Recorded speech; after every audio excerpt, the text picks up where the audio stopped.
Shalom kekasih Kristus, salam waktunya mengalami terobosan. Hari ini mungkin kita merasa jenuh dengan kehidupan yang dirasakan sepertinya terus bergulat dari masalah yang satu menuju kepada masalah yang lain. Para pendengar renungan melekat dalam Tuhan, saya berharap hari ini kita semua dapat mengalami jalan keluar dan terobosannya. Untuk itu, mari kita buka hati dan pikiran kita agar firman Tuhan memenuhi kehidupan kita. Mari kita berdoa. Bapa Surgawi, kami tetap menaikkan syukur kepadamu sekalipun dalam kehidupan kami dipenuhi dengan kehidupan yang serasanya tidak pasti. Tetapi hari ini kami terus membuka hati dan pikiran kami untuk diisi dengan kebenaran firman-Mu. Biarlah Engkau berbicara melalui hamba-Mu, sehingga firman yang disampaikan menjadi satu kekuatan, bahkan dalam kehidupan kami mengalami terobosan setiap apa yang sedang kami alami. Bahkan bukan hanya itu saja Tuhan, tetapi biarlah kebenaran firman-Mu memulihkan keadaan kami, sehingga tidak ada lagi satu derita yang harus kami lalui dengan berkepanjangan, melainkan Tuhan memulihkan dan Tuhan memberikan pencerahan dan kelepasan dalam kehidupan kami. Dalam nama Tuhan Yesus kami berdoa. Amin. Kasih Kristus melekat dalam Tuhan bertema masalah tanpa akhir. Firman Tuhan terdapat dalam kitab Ratapan 3 ayat 49, demikian firman-Nya. Air mataku terus-menerus bercucuran dengan tak henti-hentinya. Kekasih Kristus, kita dalam setiap hari menghadapi makanan dan minuman begitu sering, dan dari mulut kita tidak ada yang keluar kata-kata yang mengatakan bahwa dirinya bosan untuk makan dan minum. Kenapa? Karena makanan dan minuman adalah sesuatu yang memberikan pertumbuhan bagi kehidupan kita. Bagaimana ketika kita diperhadapkan dengan masalah tanpa akhir seperti makanan dan minuman yang datang dalam setiap hari? Kekasih, sesungguhnya masalah yang terjadi dalam kehidupan kita sejak dari lahir pun kita sudah mengalami permasalahan. Waktu kita keluar dari rahim ibu sudah menghadapi permasalahan, yaitu harus beradaptasi dengan dunia di luar rahim yang biasanya asupan makanan sudah tersedia dengan sendirinya. Sekarang harus memberikan informasi kepada ibu atau ayah dengan menangis saat membutuhkan. Demikian seterusnya, semakin dewasa seseorang, semakin berat beban kehidupan yang akan dihadapi. Rintangan dan pencobaan juga akan semakin sulit untuk dihindari. Menghadapi masalah yang tanpa akhir dan yang membuat diri kita tenang dengan memandang bahwa masalah yang tanpa akhir merupakan pertumbuhan bagi kedewasaan, kematangan kita dalam menjalani kehidupan di dunia. Hal ini seperti makanan dan minuman yang berguna untuk pertumbuhan fisik. Jadi, miliki sikap hidup yang tenang dan fokus dalam mencari solusi. Jangan terpaku pada penyesalan atas penyebab kenapa masalah itu muncul. Itu tidak akan menyelesaikan masalah apapun. Untuk itu, bawalah hidup kita semakin melekat dengan Tuhan melalui doa, mendengarkan renungan, dan membaca firman-Nya. Percayalah, Tuhan pasti membantu kita. Tuhan akan menolong kita, terutama apabila kita berdoa memohon kepadanya. Berdoa kepada Tuhan adalah salah satu jalan keluar dari sebuah masalah tanpa akhir. Telah banyak contoh kasus di mana seseorang terlepas dari masalah yang menjeratnya setelah dia berdoa kepada Tuhan. Kekasih, dalam kekristenan ada slogan yang mengatakan, Tuhan hanya ada sejauh doa. Doa adalah nafas hidup orang Kristen. Hendaknya kita sebagai orang Kristen bukan hanya tahu dari slogan tersebut, melainkan dapat menjalani dan menghidupinya. Semakin banyak doa atau komunikasi dengan Tuhan, maka akan semakin akrab kita dengan Tuhan. Setelah hubungan personal dengan Tuhan menjadi lebih erat, maka Tuhan dengan senang hati mengabulkan apa yang menjadi permohonan kita.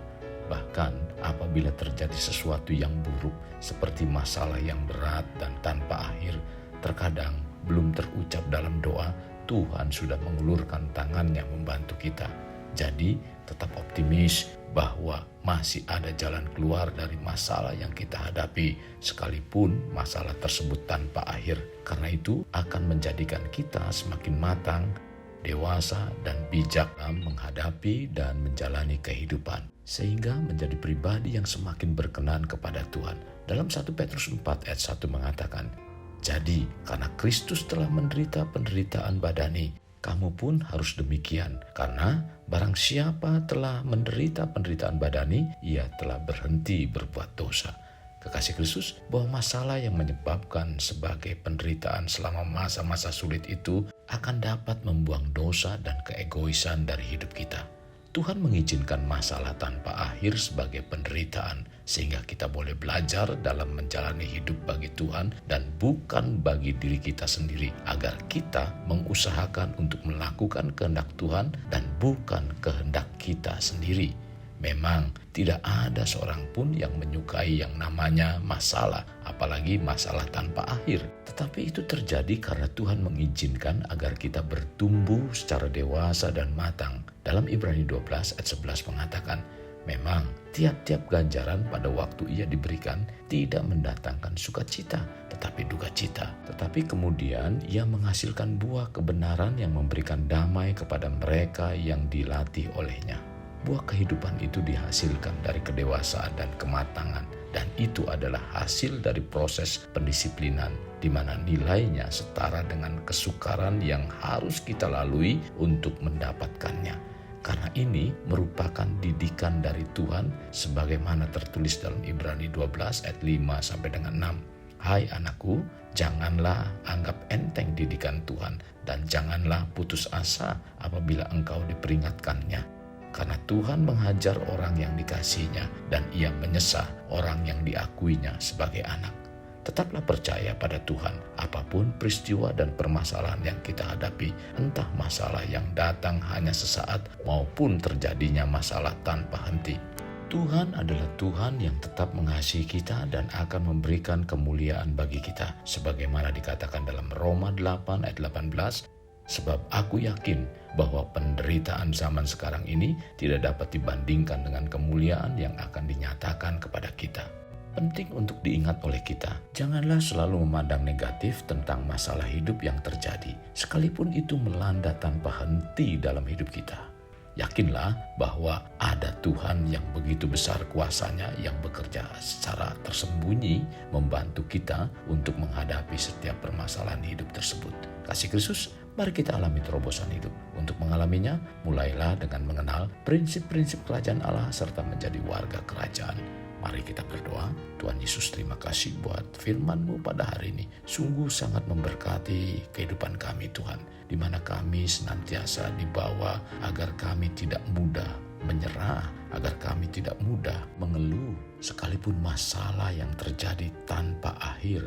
Tuhan Yesus, kami sungguh sangat diberkati dengan kebenaran firman-Mu. Sesungguhnya Tuhan membawa masalah yang terjadi untuk mendewasakan dan mematangkan kerohanian kami. Bahkan menjadikan kami agar kami dibentuk sesuai dengan rencana-Mu. Tuhan, terima kasih. Semua ini yang terjadi, kami yakin dan percaya tidak lepas dari kontrol-Mu, tidak lepas dari apa yang sedang Engkau kerjakan dalam kehidupan kami. Kami bersyukur Tuhan buat firman ini sungguh sangat menguatkan iman kami. Maka dari itu Tuhan, mampukan kami untuk kami dapat menjalani hidup ini dengan penuh keyakinan bahwa Tuhan selalu ada dan beserta dengan kehidupan kami. Terima kasih Tuhan Yesus. Ini doa dan permohonan kami dalam nama Tuhan Yesus. Amin. Kasih Kristus, mari kita akhiri dengan mengendahkan kedua tangan kita. Terimalah anugerah berkat dari Allah Bapa, kasih sayang daripada Yesus Kristus dan persekutuan dengan Roh Kudus yang mencurahkan berkat secara rohani, berkat secara jasmani dan berkat secara ekonomi, di mana berkat Abraham, berkat Ishak, berkat Yakub dicurahkan dan dilimpahkan dari saat sekarang sampai Maranatha tiba dalam nama Tuhan Yesus. Amin. Sampai jumpa di renungan berikutnya. Tuhan Yesus memberkati. Jangan lupa like, share, dan subscribe.